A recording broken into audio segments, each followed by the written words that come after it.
దేవుడే స్వయంగా వాగ్దానం చేశాడు అంటే అది మామూలు విషయం కాదు. ఆడి తప్పని దేవుడు. దేవుడు తన వాగ్దాన నిశ్చయతను మనుషులలో కలిగించడానికి ప్రమాణం కూడా చేస్తున్నాడు. దేవుడు ప్రమాణం చేయవలసిన అవసరమేమీ లేదు, కాని ఆయన వాగ్దానం చేస్తున్నాడు, ప్రమాణం కూడా చేస్తున్నాడు. ఆ తరువాత మరో అద్భుతమైన నిశ్చయత ఉంది. యేసుక్రీస్తు యొక్క మహాయాజకత్వం. మెల్కీసెదెకు క్రమానికి చెందిన యేసు యాజకత్వం అపూర్వమైనది. తెరకు అవతల యేసుక్రీస్తు యాజక పరిచర్య చేస్తున్నాడు.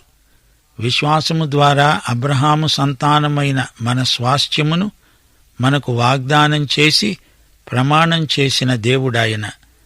ఆయన నిన్న నేడు సదాకాలము ఒకే రీతిగా ఉన్నాడు. ఆయనే మన ఆత్మకు లంగరు. ఓడకు ప్రమాదం. దేవుని అదృశ్యహస్తం తాడు సముద్ర గర్భం నుండి విసిరింది, లంగరుకు కట్టింది.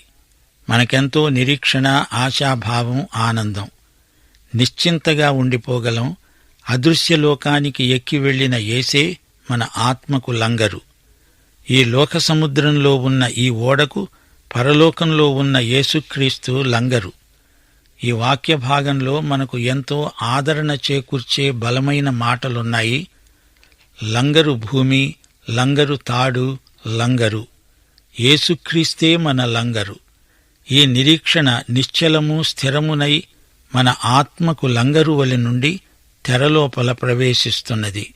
ప్రియ శ్రోతలారా, దేవుని సంకల్పము నిశ్చలమైనది. దానిని మనకు మరీ నిశ్చయంగా కనపరచాలని దేవుని ఉద్దేశ్యం. విశ్వాసము చేత, ఓర్పు చేత వాగ్దానాలను స్వతంత్రించుకున్న ప్రాచీన భక్తులను పోలి నడుచుకోండి.